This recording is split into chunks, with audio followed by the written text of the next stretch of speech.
Saya Taufika Suraya dari kelas 11 IPA 1. Hari ini akan menceritakan tentang kisah teladan Khulafaur Rasyidin terkait kebijakan dan keadilan mereka dalam menangani kasus hudud.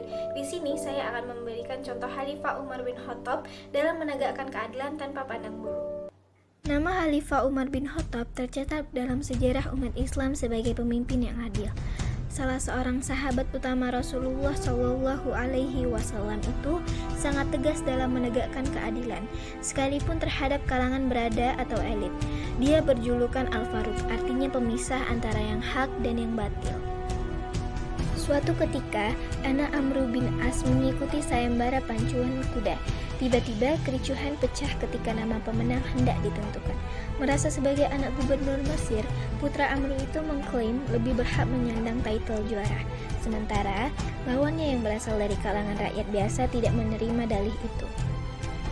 Kemudian putra Amru bin As itu memukul lawannya seraya berkata, "Terimalah itu sebagai hadiah bagi siapapun yang berani-berani terhadap anak gubernur." Beberapa waktu kemudian, kasus ini terdengar hingga ke ibu kota. Umar bin Khattab sangat murka. Amru bin As dan putranya itu pun dipanggil ke Madinah. Pemuda Mesir yang kena pukulan anak pembesar itu disuruhnya untuk membalas dengan tindakan serupa. Bahkan, Amru bin As tak luput dari hukuman yang sama.